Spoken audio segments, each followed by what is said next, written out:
भगवान को याद करते हैं, परम पिता परमात्मा को याद करते हैं, जो सभी के पिता है, सभी के निर्माता है,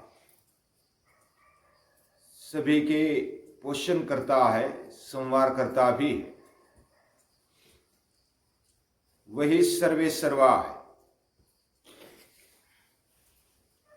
वैसा अगर देखा जाए तो हमारे हाथ में कुछ नहीं,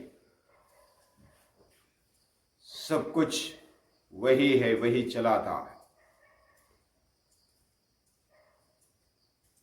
सुबह सुबह उसकी स्मृति, उसका स्मरण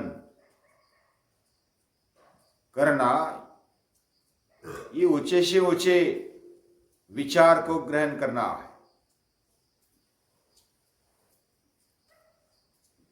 वह अनंत रूप वाला है, फिर भी कोई रूप नहीं, कोई आकार नहीं, कोई रंग नहीं, कोई गुण नहीं। वह निर्गुण है, निराकार है, निर्विकल्प है। वो होने के बावजूद भी उसका स्मरण कैसे किया जा सकता है? जिसकी कल्पना ही नहीं आती, जो निर्विकल्प है, उसको स्मरण कैसे किया जाए? और वो क्यों करना है?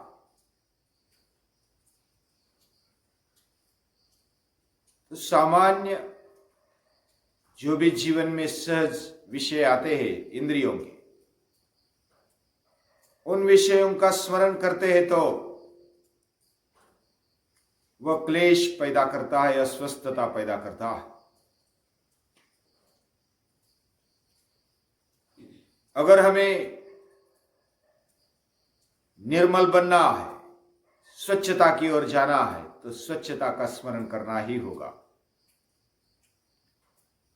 अगर हमें निर्मल बनना है, विशुद्ध बनना है, तो निर्मलता का, या तो जो भी शुद्ध है, तेज है, उसका स्मरण करना ही होगा।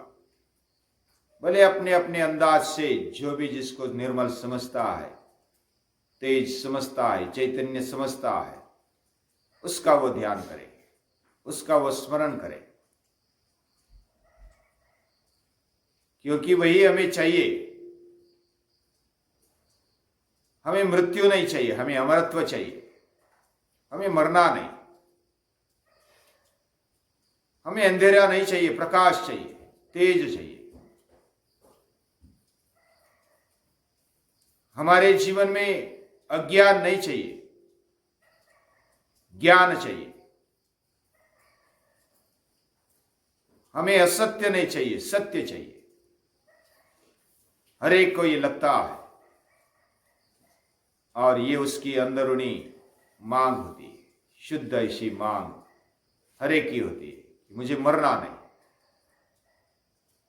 मुझे झूठा नहीं चाहिए। भले मैं झूठा करूं या तो झूठा व्यवहार करूं, फिर भी मुझे तो सत्य चाहिए। मैं भले अस्वस्थ हो जाऊं या तो अंधेरे में रहूं, लेकिन प्रकाश चाहिए। भले मैं मर जाऊं, लेकिन मुझे अमरत्व चाहिए। मैं निराशा को लेता हूं, नकारात्मकता को लेता हूं, फिर भी ऐसी तो नहीं कामना करते कि मुझे मृत्यु चाहिए। नहीं, हर एक को मृत्यु से डर लगता है, मृत्यु नहीं चाहिए ऐसा लगता है। लेकिन मृत्यु तो आती है। ये वास्तविकता किसके बारे में है? तो महापुरुष कहते ये शरीर के बारे में है। और ये शरीर नष्ट होता है, पंचभौतिक जो शरीर है वो नष्ट होता है, और अंदर की जो शक्ति है वह अमर है। और ये विचार, यही विचार हमें अमरत्व की ओर ले जाता है। हमारे अंदर जो अमरत्व पड़ा है, हमारे अंदर जो प्रकाश अंदर छिपा हुआ है, और हमारे अंदर जो ज्ञान है, जो छिपा हुआ है, जो सत्य है, जो छिपा हुआ है, उसको याद कर रहा है। इस सृष्टि में भी वही है, उस पर वही ध्यान लगा सकता है, वही उसको याद कर सकता है अच्छी तरह से, जो अपने जीवन में प्रामाणिकता से निर्मलता चाहता है। हिंसा करने वाला, झूठ बोलने वाला, या तो इंद्रियों से इधर उधर भटकने वाला, ये कभी एकाग्र नहीं होता, ये कभी एक जगह पर नहीं ठहरता, उसका मन इधर उधर भटकते रहता है। जिसने हिंसा की है, या तो जानबूझकर तकलीफ दी है, उसका मन कभी स्वस्थ नहीं होता। जो जानबूझकर झूठ बोलता है, वह कभी सत्य को नहीं पहचान सकता, सत्य पर एकाग्र नहीं हो सकता।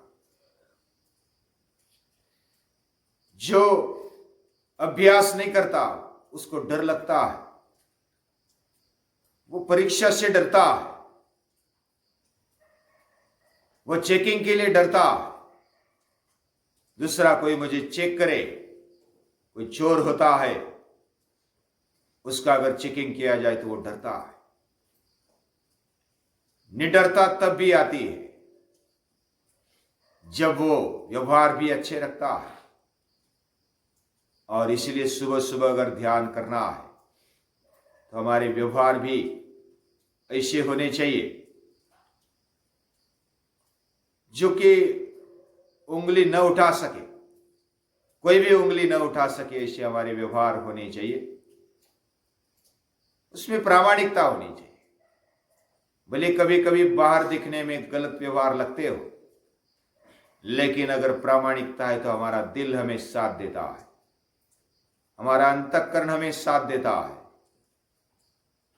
कि मैं प्रामाणिक हूं, मैं नेक हूं, तो मुझे डरने की आवश्यकता नहीं, मुझे भयभीत होने की आवश्यकता नहीं, मुझे कंपायमान होने की आवश्यकता नहीं।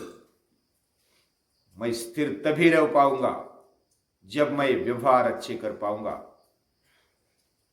इसलिए प्रैक्टिकल जीवन भी अच्छा होना चाहिए, तब आध्यात्मिक जीवन अच्छा होता है। प्रपंच करावा नेटका मग परमार्थ, प्रपंच जब अच्छा होता है तो परमार्थ भी अच्छा होता है। मुझे नहीं चाहिए चोरी का, मुझे नहीं चाहिए हिंसा से। अकृत्वा परसंतापम अगत्वा खल मंदिरम अक्लेशयित्वा चात्मानम यदल्पमपि तद्बहु। यह हमारे ऋषियों ने, शास्त्रकारों ने कहा, यह ऐसा ही नहीं कहा।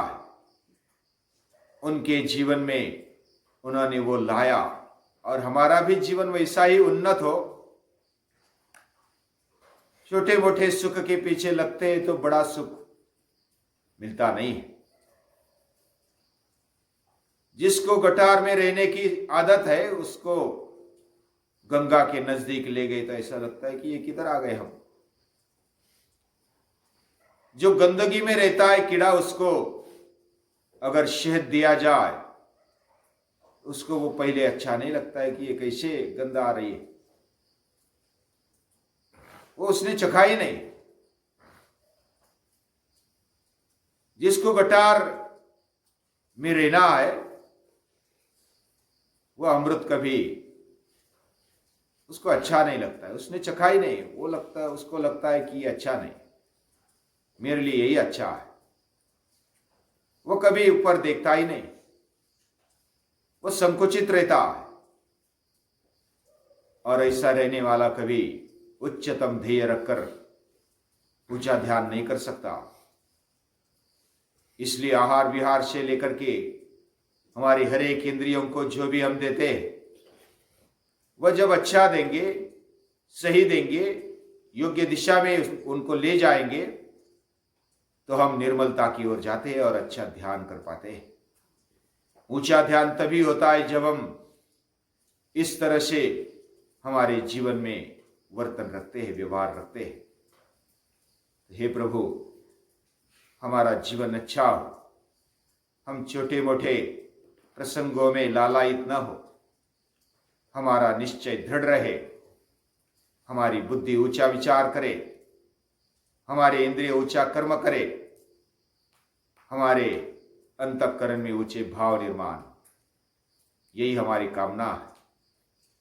ये ऋषियों ने जी कर दिखाया, हमें मार्गदर्शन दिया, माता पिता जन्म देकर हमें ये अपॉर्चुनिटी उपलब्ध करा दी कि हम उन्नत होते हैं, हो सकते हैं। यह चांस मनुष्य जीवन में मिलता है। वो मनुष्य जीवन माता पिता के कारण मिला, उनके प्रति कृतज्ञ है। कृतज्ञता रखते हुए जो भी शिक्षक आचार्य मुझे मार्गदर्शन करते हैं, प्रेरणा देते हैं, उनको भी याद करते हैं। कृतज्ञता पूर्वक याद करते हुए उनको नमस्कार करते हैं, प्रणाम।